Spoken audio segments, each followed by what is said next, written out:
Awagay, la sœur de Babacar, qui a été abattue par la police, va prendre la parole. Merci.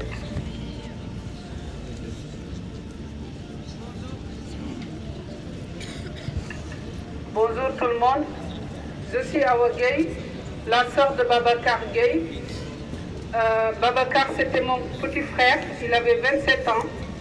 Babacar, il a voyagé un parcours très long comme tous les disparus. Babacar, il est venu me joindre en France. Il avait 1 an avec moi en France. On l'a assassiné, 5 balles, parce que Babacar il était en détresse. Une personne qui était en détresse, il mérite, on le soutenir, de l'aider. Ça trouve que tous nos enfants, notre frère, notre père, notre soeur, on nous tue partout, dans les frontières, dans les Méditerranées, dans les déserts, au Maroc, Algérie. On arrive en France, en Europe, partout, on nous tue, partout. Dans le commissariat aussi, on nous tue là-bas. Donc, on nous tue comme des mouches. On ne nous considère pas. Aujourd'hui, si je suis là dans les rassemblements pour rendre hommage à tous les disparus, parce que c'est très important pour moi, parce que Babacar, il est sans papier, jeune Sénégalais, un enfant tiraillé sénégalais, à quels ses grands-parents qui sont battus pour la France. Pour aujourd'hui, France est devenue France aujourd'hui. Sinon, tout le monde parlait des Allemands. On doit nous respecter, on est chez nous. On est chez nous. Mais aujourd'hui, comment on nous payait pour nos enfants qui arrivent dans toutes les frontières, on nous tue partout. Donc, tous mes soutiens à toutes les familles de victimes, de disparus. La liste est longue. Il n'y a pas que ça qui est dans les banderoles. Sachez qu'il y a des gens que les parents, ils n'arrivent pas à avoir des nouvelles. Ils ne savent pas où ils sont où les enfants parce qu'ils sont morts dans les déserts ou dans la Méditerranée. Et je remercie à toutes les équipes qui sont organisées cet rassemblement aujourd'hui. La langue fond surtout, qui aide beaucoup des sans-papiers, des soutiens partout dans les frontières, dans les prisons. Parce que sachez qu'aussi dans les prisons, des fois, on nous tue là-bas, personne n'est pas au courant aussi. Personne. Ils refusent même les jeunes alerter les familles ou les proches en disant qu'ils sont dans les prisons ou dans les gardes à vue. Donc on nous tue partout. Et je vous remercie beaucoup à toutes et à tous. Je laisse les paroles de Tariq de soutien de collectif Justice Vérité pour Babacar. Et aussi je vous rappelle que je suis une des membres du réseau Entre-Aide où il y a beaucoup de familles de victimes. Et sans oublier aussi à Angelo Garan qui était 2 ans de voyage, qu'on a assassiné devant ses parents dans une petite remise, 5 balles comme mon petit frère. Ça montre que même quand on était peau blanche, on est pauvre, on ne nous considère pas, on nous tue. Donc on nous tue non seulement noirs et arabes, mais aussi on nous tue en tant que les blancs pauvres. Parce que la police, il ne va pas dans les quartiers, des quartiers qui sont riches, il va dans les quartiers populaires, les quartiers plus pauvres. Il assassine les gens là-bas. Merci.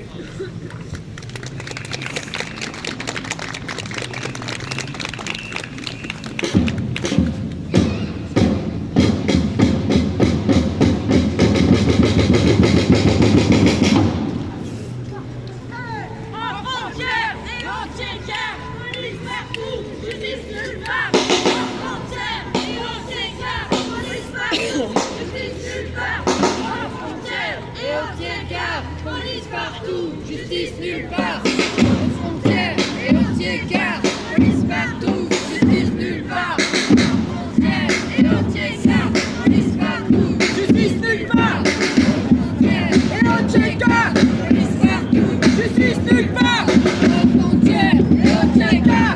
Police partout, justice nulle part. Aux frontières et aux tiers-quarts. Police partout, justice nulle part. Et aux frontières et aux écarts, police partout, justice nulle part.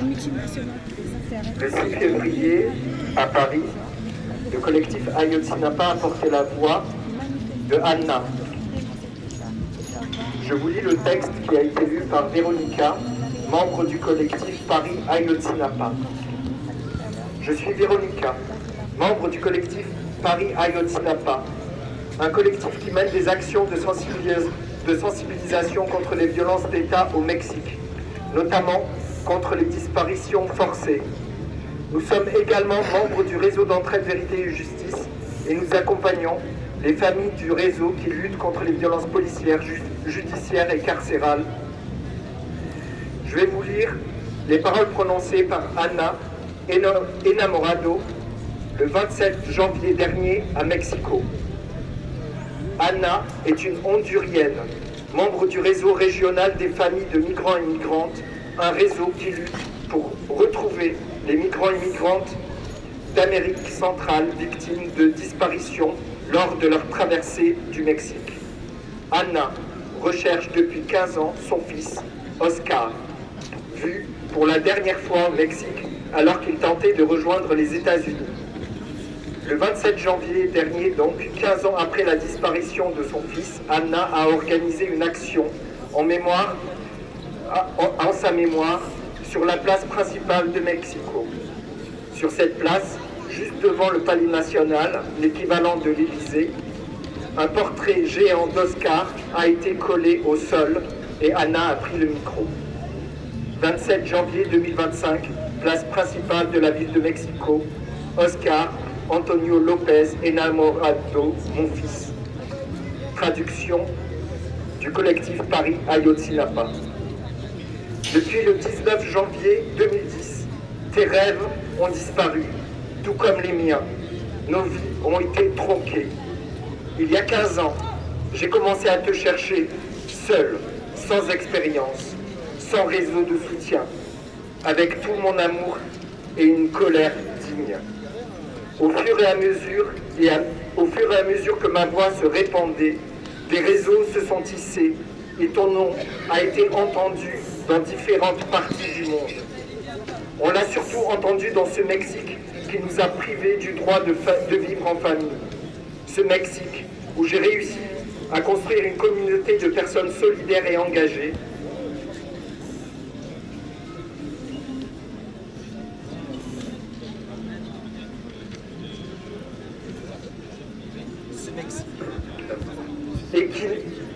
Et qui n'ont jamais lâché. 15 ans se sont écoulés depuis cette disparition forcée par l'indolence et la négligence des autorités honduriennes et mexicaines. Aujourd'hui, nous avons 2 femmes à la tête de nos 2 pays. 2 femmes qui gouvernent le pays, qui ont violé nos droits. L'un qui nous a expulsés, nous forçant à quitter nos racines, et l'autre qui représente le pays qui t'a fait disparaître. Je les ai toutes les 2 approchées pour leur demander de m'aider à te chercher. Mais aucune d'elles n'a fait quoi que ce soit pour nous. Je voulais parler de ta disparition à Claudia Sheinbaum, présidente du Mexique, dans l'espoir de trouver une solution au problème des disparitions dans le pays, en particulier les disparitions de ceux et celles qui migrent à travers ce pays et qui est devenu un véritable mur.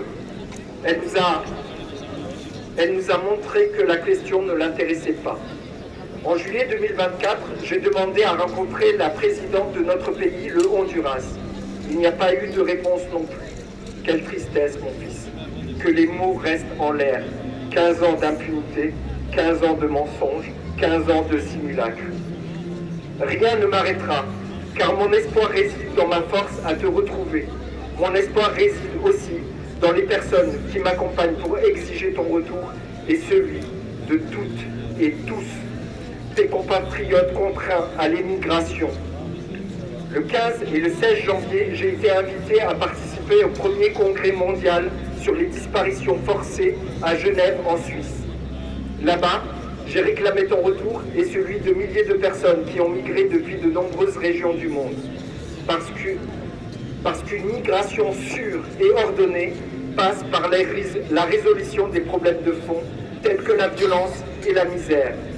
J'ai demandé que personne ne doive partir parce qu'il n'a pas d'autre choix, comme cela t'est arrivé. Nous continuerons à nous battre jusqu'à ce que les autorités assument la responsabilité de toutes les violences que nous avons subies et pour que personne d'autre ne les subisse. J'ai lutté pour que ton nom et ton visage soient présents partout, dans tous les espaces publics, mais les autorités les effacent, les arrachent et les font disparaître.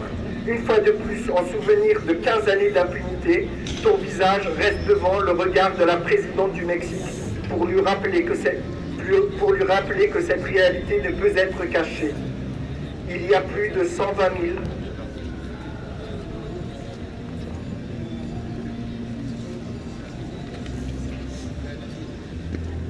Il y a plus de 120 000 personnes disparues. Que tu me manques, mon fils.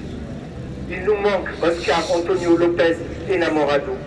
Le 19 janvier, 15e anniversaire de ta disparition, avec les organisations qui m'accompagnent à l'étranger, ton nom a retenti à la frontière entre la France et l'Angleterre, frontière où sont également réprimés les migrants et migrantes de l'autre bout du monde.